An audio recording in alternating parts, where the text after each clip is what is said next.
He's gonna go. He's gonna fight me. He's a big monkey. He thinks he's awesome. Hello everyone, there it is. We got through 2019 and I haven't done videos like this in a while, so I do apologize for that. I can't remember the last time I did a top whatever of the year, but this is 2020 and this is going to be among other things. I'm planning on doing a more wide range of videos and kind of just getting back to my roots as far as my channel is concerned. Now that being said, I don't know what to expect. I know myself, so I know better than to say, this is exactly what I'm going to do. I'm going to do this, I'm going to do that, I'm going to do this. Because I am so scatterbrained when it comes to my creative processes that I find it tough to put myself into a schedule. So this is just bear in mind, if you're a subscriber, thank you very much. If you're a watcher, thank you very much. But 2020, I think, is going to be a lot of changes as far as what you expect from this channel that I've had for over a decade now. But anyway, that being said, one of the things I do want to focus on a lot more this year is role-playing games. Role-playing games are my passion and my love. I enjoy reading role-playing game books, even if I have no intention of playing them ever. I enjoy creating the world building and creating campaigns and creating dungeons and what have you in my head, and I enjoy just thinking about board games and what have you. I just realized I haven't turned my phone off, so I'm going to take a step up here really quick and make sure that I don't screw this video up. There we go, turn the ringtone off. Awesome, I'm glad I remembered that. But regardless, these are, if I remember correctly, how many do I have here? 1, 2, 3, I think 12. I have 12, these, I mean, and there were more, definitely more books and stuff that were out there that I read and that I played as far as role-playing games go, but these were the ones that kind of stuck with me and in my top 12. And so it's a little weird, like I don't have any specific criteria for this. When I do my board game version of this, it is just the games I had the most fun playing, and I rate them that way. But these were the ones that that stuck with me, gave me the best ideas, were the most the books that I couldn't put down, the ones where I were excited about when I heard that they were coming to me, things like that. And there's no real point value, I guess I could give. It's just what I'm thinking right now as far as my top role-playing game books or experiences or whatever that I had in 2019, and then plus basically where are you type of commentary about one small thing that a role-playing book that I'm waiting to come out, and I'm waiting for it. And I might as well tell you that one right now because it isn't going to be. So the only thing I have is this Tales of the Lost Citadel. So this is Green Ronin Publishing has this 5th edition campaign world based upon this idea of an apocalyptic fantasy world, and something that I really like. And this is like a novel or like a collection of short stories based in that world. The actual book for the Lost Citadel, which also reminds me a little bit of the old Earth Dawn, which is a system that I loved, and I was very sad that it isn't that it's gone, it's still out there, but it just doesn't have the same release schedules and things like that. It just, the popularity of it went away, but I really loved Earth Dawn. But this one kind of feels a little bit like Earth Dawn in a way. Basically, the last bits of the world that are not dead or converted to undead or whatever are hiding out in this dwarven citadel. And they are just trying to basically survive, and so I kind of like that. I kind of like that feel. And this is just one of those things that the Kickstarter. I mean, not Green Ronin's fault. Well, I mean, they've had lots of problems as far as the creator and the artwork and everything like that. They've had some stumbling blocks, and I don't fault Green Ronin, but I really want this source book and stuff to come out just because I really want to read it. I don't know if I'll ever play it, but I really want to read it. So hopefully 2020 Lost Citadel, we'll get that to come out. So, all right, so moving on, this would be my number 12. And once again, like, ask me tomorrow, as far as, like, what order these books would be in, it'd probably be different in some way, except for the number 1. The number 1 is probably going to be my number 1. But anyway, and these are things that I read in 2019. I didn't go online and check, was this released in 2018? Was it, like, released in December of 2018? I'm just going by when I got these books, and I got these books in 2019. I do believe all of these were published in 2019. All right, so this was a Kickstarter I backed, and that's going to be something that I'm going to say a lot of. So this is this Silent Titans. This was a Kickstarter that I backed, and this is weird because this book, it's kind of like if you go back and I think like the Blue Medusa. Hello, cat. Like I did a review of the old Blue Medusa book. A dungeon that I'll probably never ever play, but it was just a book that I really was interested in reading. This is kind of the same thing. Silent Titans uses a rule set that's called Into the Odd, which is not a very commonly used rule set. It's more of like a one-shot, in my opinion, kind of thing.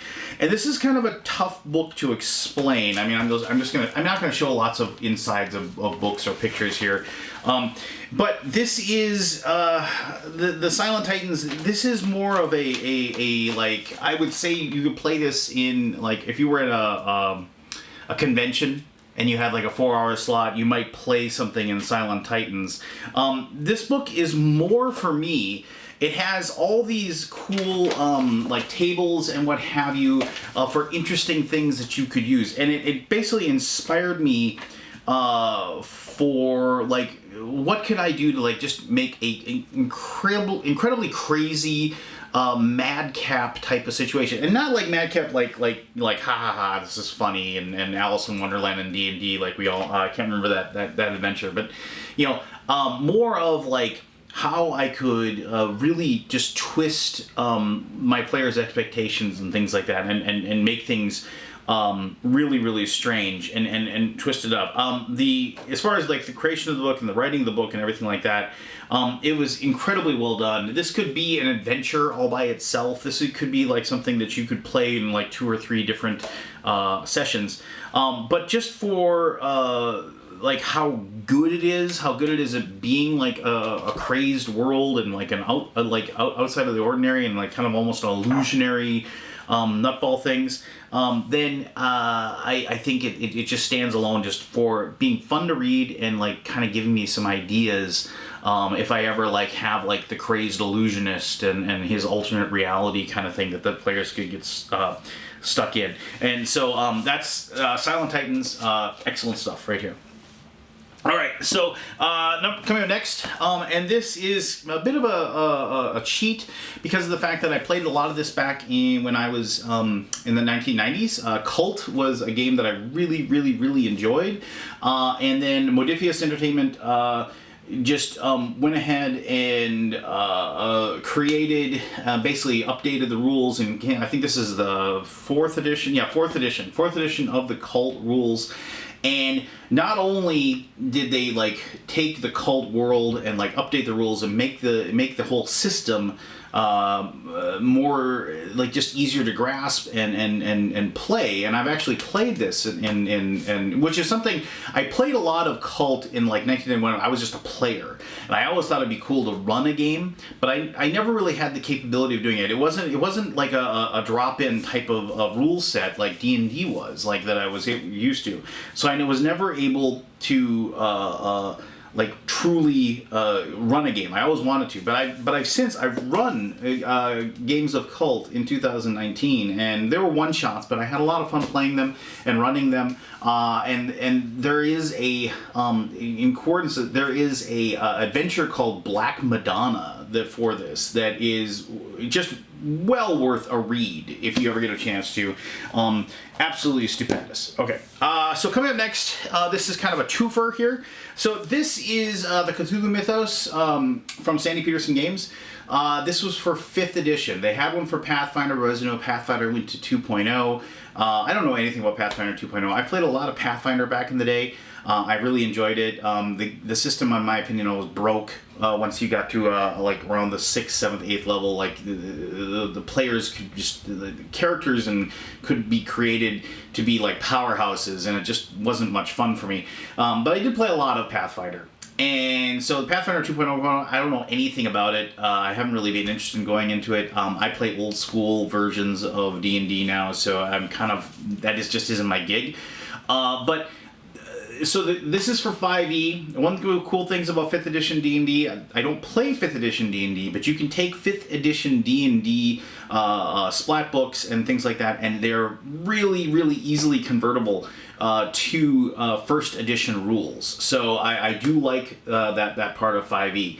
But the cool thing about 5e is, like, I love the idea of Cthulhu and Cthulhu lore and Cthulhu Mythos being in a D&D world. I always kind of wonder, it's like, how do you scare player characters who are fighting dragons and beholders and things like that? How do you incorporate the dread and the existential terror of Cthulhu into that? And so this book does a really good job of explaining how you can do that, and that's something I'm going to be trying in my next campaign, which I'm in a campaign right now that's been going on for like about 2 years, and we probably have another year left, and then somebody else's turn. So I mean, I've been creating a campaign world now, and I probably won't play it for another 4 years or so. So, which is fine. I'm able to write up. So I've got this idea of incorporating some sort of like Cthulhu-esque terror in the world, and I'm slowly cultivating it.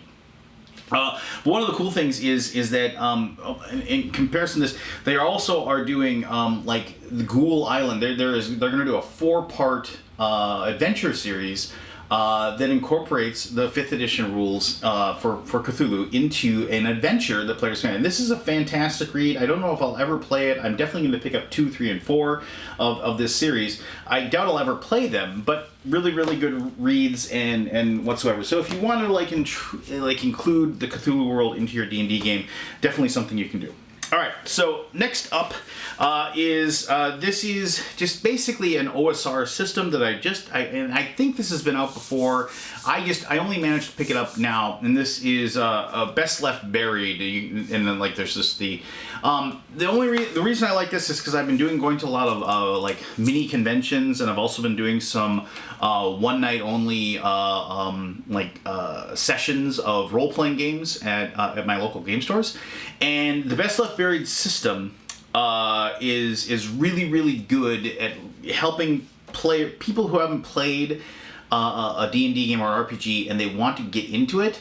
It is a very, very simple, very quick, very, very straightforward system. They can make a character, they can be up and ready to go in about 5 minutes, and then you can say that about a lot of things, but they definitely can get it up and rolling. And it is also a very brutal system, very brutal world, and not in the way like Dungeon Crawl Classics is brutal, but like in a more like grim kind of setting, brutal. And I enjoyed that more. Dungeon Crawl Classics for me, I like the system, I like the books, and I own a lot of their stuff. But I think it's more camp, if you will. Like the fact that like the characters are getting killed off and death looms. It's more kind of like the old Hackmaster. Remember, Hackmaster kind of treated character death like, ha ha ha, you're dead.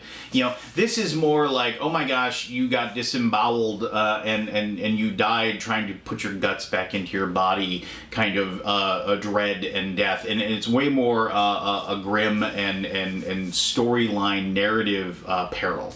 And so I enjoy it for that purpose. Now, obviously you could take any system, you could use that, but I mean, that one just seems to be the one. All right, so as you know, these videos that I do, I sometimes tend to like, you know, kind of expound upon a lot of different things. So this was a Kickstarter I backed. A Tomb of Black Sand, and I love this line here, and you probably can't read it right there, but it says, and they sobbed and they sighed and they bitterly cried till at last they grew weary and lay down and died. So the thing that I like about this, and this is another thing that I backed on Kickstarter, and it is really well written. It's really well done. If I remember correctly, this is done by the same people that did what's the Hot Springs Island, which was I did a video for that, and that is one of the best D&D books ever created. And this is kind of like a smaller passion project that they put together for this. And the one thing I really love about this is that it's just basically a dungeon. I mean, like here's like the map on the inside cover. It's a dungeon where it's 4 low-level characters, but there's like the big bad that's in that dungeon.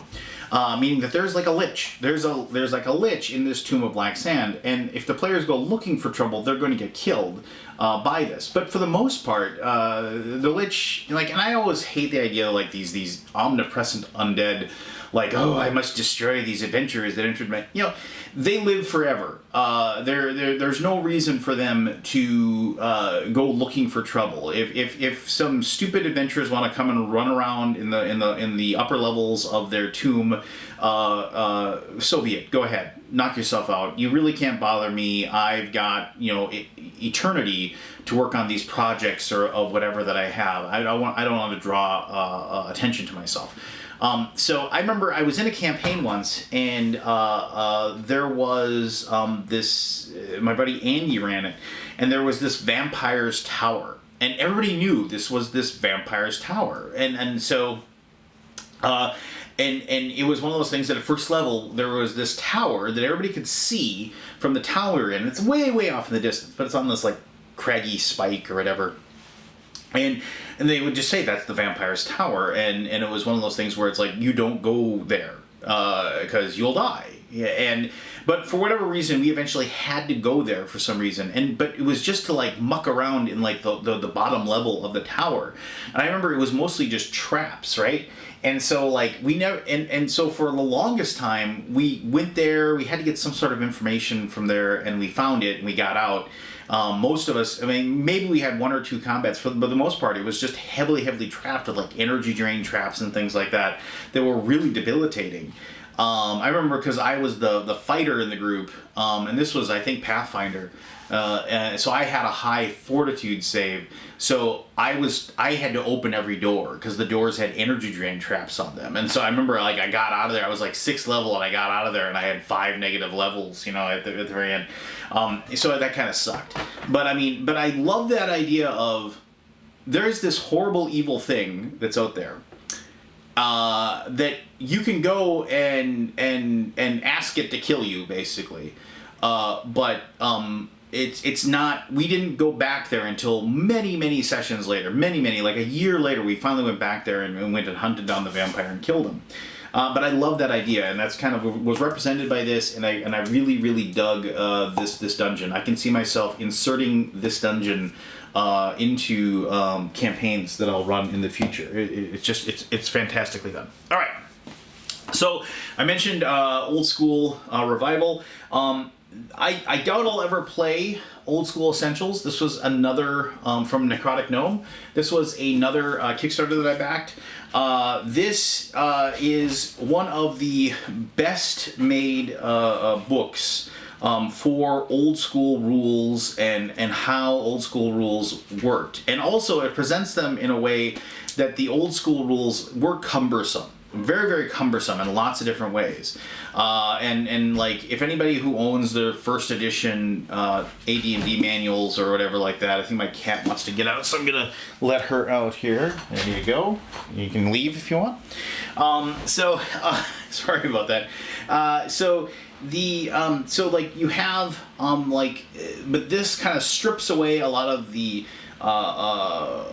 cumbersome rules that surrounded old school revival stuff, and makes it in a way like really easy to digest, kind of like a 3rd edition rulebook or 5th edition rulebook, but still preserves true old school feel. And if anything else, this is well worth to own, because it is really well written, really well put together, has fantastic art inside of it, and it's something that like I love this picture of that wizard, like, and he's got this big giant vat of tentacles over here, just stuff like that. It definitely, when reading through it myself, it evoked a lot of like old school nostalgia for myself, which made it fun to read, but also kind of inspired me to like think of different ways and how to play old school feeling of D&D in like my campaigns that I'm gonna be running in the future. So, alright, so now next up, this is a bit of a cheat because of the fact that I've done a video for this, but the fact that they came out, my friends at Frog God Games came out with a Rapanathuk for 5th edition D&D. So, my daughter runs she has her and her like 3 best friends in the whole wide world, these 4 12 and 13-year-old girls. Play D&D at my house every Friday, and we are starting to do Rapanathuk, and I'm running that campaign for them, and I just really love the fact that like because they know 5th edition, because there's like a D&D group at their school, and so this is the edition they play, and so the fact that they came out with a 5th edition rulebook, so I don't have to convert anything, that I can just play straightforward 5th edition D&D and put them into one of the most deadly dungeons of all time, is really fun. They've lost a few characters, they but they've learned to like accept those losses and make another one, and we've been having a lot of fun with it. So I really like the fact, if you are a fan of like really awesome giant mega dungeons, and you are a 5th edition player and you don't own this, you really should pick this up. It is easily one of the best books you will ever add to your library. Even if you don't ever like play it, this will give you so many cool ideas, so many cool inspirations to run your own campaign, to make really awesome and interesting dungeons that I strongly suggest you pick that up, and I'm really glad that they went through that. Alright, so I'm getting down to the nitty gritty here. I'm getting down to my last 4. Now this is, I picked this up at Gen Con. This is a Kickstarter that I missed, that I was kind of upset with. This is Never Going Home. I love this for the setting. So this is World War I. What if, what if, as they call it, the Veil, but basically kind of Cthulhu-esque world kind of thing. What if the terrors of war and the horribleness of war, like basically eroded the wall between our world and that of the supernatural? And so what this is this becomes more of a game about kind of like the old school Cthulhu, like.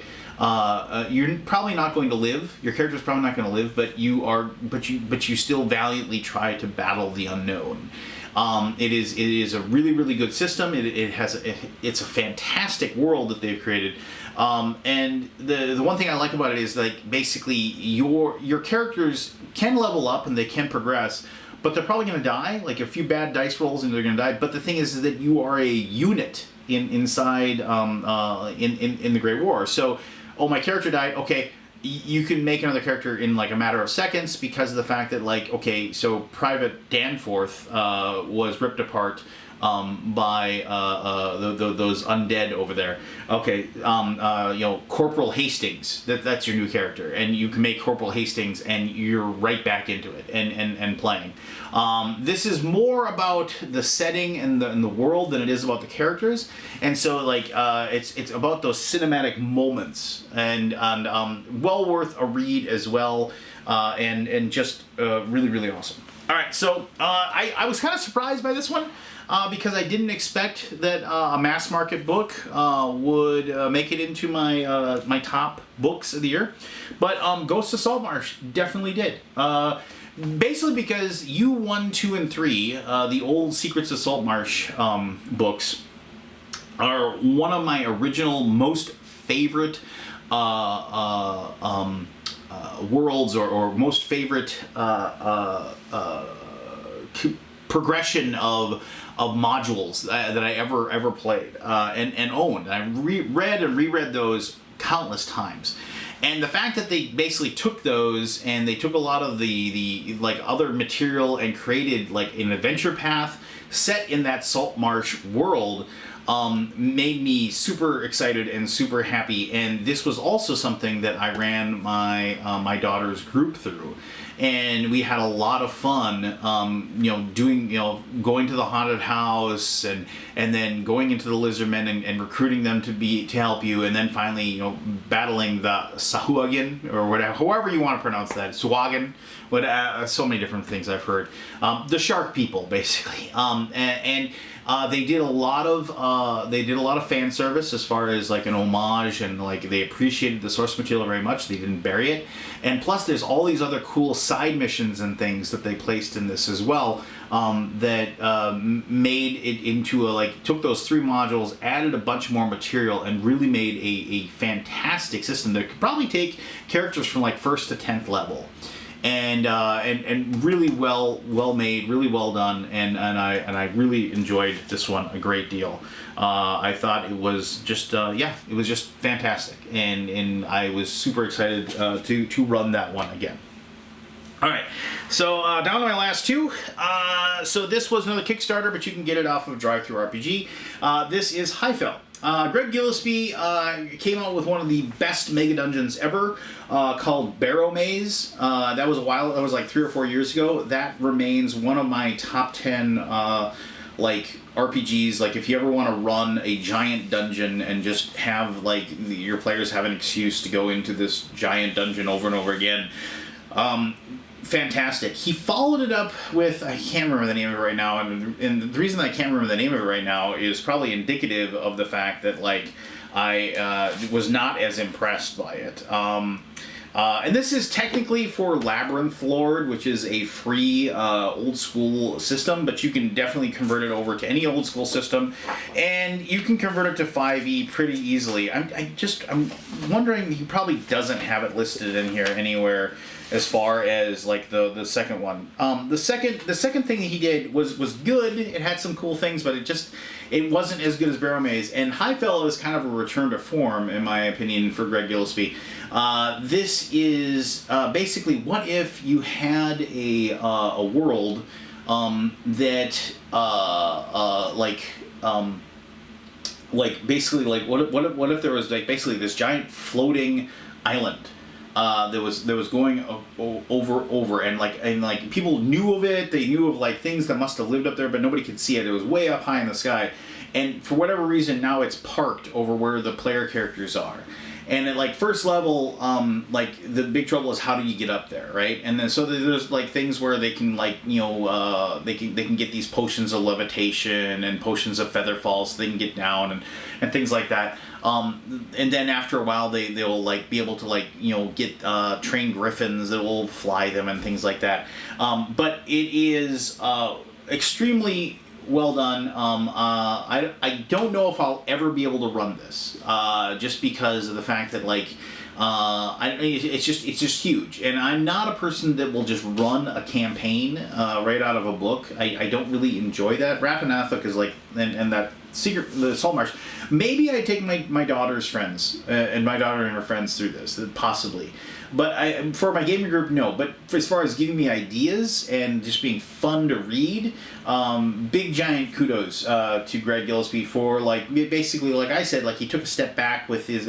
It's the ruins of Ixotal or something like that. I can picture the book. I have it somewhere in my library over there. It's one of those things where it's weird. one of my dogs chewed up my second book. When I got my Australian cattle dog. The book was in the backseat of my car, and my dog was back there as a puppy, and she chewed up the book, like ripped up the second book, ripped up the cover, ripped up the second or third, fourth pages or whatever like that. And like normally I would buy another one. I'd just say whatever, I'll just go buy like the book's like $40 or $50 on Drive-Thru-RPG. I've never replaced it just because I'm like whatever, I don't care, because the second one just didn't strike me as much, but this is really, really good. If this one got chewed up by my dog, I would definitely replace it. All right, so now this is the final book, and I am so glad I saw this on Kickstarter. I am so glad that I backed this. I know that like there are a very few copies of this. I think at Exalted Funeral. If you've never been to like a really cool place to buy RPG books, Exalted Funeral is awesome. Go there, exaltedfuneral.com. They have all of the weird esoteric RPG stuff, like the leftovers from Kickstarter campaigns, like get sent to them kind of, and they also publish their own stuff as well. But this is Trilemma Adventures. So I saw this Kickstarter, I was like, what's this? It was basically, this person said that I'm going to come up with like several different adventures that will basically kind of be like 1 page or 2 page or 3 or 4 page adventures. It's system neutral. You just kind of fill in the blanks. And this is, without a doubt, probably, if you are a dungeon master, and I'm not going to show you tons of pictures, you can go and look it up if you want, but if you are a dungeon master and you want great ideas, if you want to just do a murder hobo campaign, if you want to just have a, like, not a big giant overarching story, and there is a way to combine these. They have a way of like combining the adventures that are in here, but like you have, I mean, this is so cool. I mean, it's just like this is a complete adventure right here. This is 6 hours of D&D right here on these 2 pages. This has if you just want to have like oh hey, your party adventurers heard about this new problem over in this other area. Let's go and investigate it. And because of the fact that it's system neutral, because of the fact that, you know, like here's like the Sorcerer's Feast. Here's like just another cool like adventure that's going to take you 5-6 hours to play. This is a year's worth of D&D right now. If you just wanted to run cool little dungeon after cool little dungeon for and because it is system neutral, because it is level independent, you can just scale it to your players, however you like. You know, as far as like, oh, you got first level people, okay, fine. You can make the Sorcerer's Feast for first level players. You got 9th level people, okay, you know, change it. You can level it up. You can make it better. Because of the fact that like they've put all of this into this book, and the fact that like I don't know what I backed this at. I think it was like $40 or something like that. But I think that's what it costs. I think if you go to Exalted Funeral, you can pick it up, and I do believe you can get like the PDF off of Drive-Thru-RPG as well. I mean, basically like this book is without a doubt, as I read this, and I read it all like a Saturday afternoon. It was a weird Saturday afternoon. My wife was out of town work. My kids were at some sort of a thing with their grandparents. And so I had the whole afternoon to myself, and I just sat down and I read this book. It was, like I said, without a doubt, one of the best like sit-downs. And I came out of this rejuvenated, with like tons of ideas, tons of notes, tons of things that I wrote down. I had all kinds of like inspirations for my campaign world that I'm creating, and besides that, it was just a fantastic read. So this is without a doubt, like, this is my number one book, RPG book that I picked up this year, without a doubt. This right here, I can't recommend this for Dungeon Masters enough. Go find this, you know, and somehow get a hold of a copy. I can't wait, because this is Compendium Volume 1. I can only assume that they're going to make more. I can't wait. If they're half as good as this, I will buy every single one that they come out with. So that is my number one RPG book, whatever, for 2019. So, thanks a lot for sitting through this video. I realize that I do talk a lot and I go on and on a little bit. I won't provide links or anything. I'm lazy. But you can find this stuff easily. Just your Google foo, I'm sure works great. Just Google it. You'll be able to track down the book and find it if any of these interest you. If you have any specific questions about any of the things that I listed, go ahead and make that comment and post that. I'll be happy to help you with that as much as I can. If you have any of your own books that you RPG books, whatever it may be, that you found or spotted or that you really like, please post those. I'm always looking for RPG stuff that may have slipped past my guard that I wasn't able to track down. And those things I'm always excited to hear about, especially mega dungeons. I am like any kind of mega dungeon book, supplement, whatever. I am always consuming those as much as I possibly can. So if you think I missed one, by all means, post that, because I will definitely track that down by hook or by crook, and I will manage to get a copy of it myself. So thank you very much for being a follower of the thing. Thank you very much for watching this video. As always, be the best version of you that you possibly can be. And until next time, just remember, you're awesome. I'm the Undead Viking. I'll talk to you later.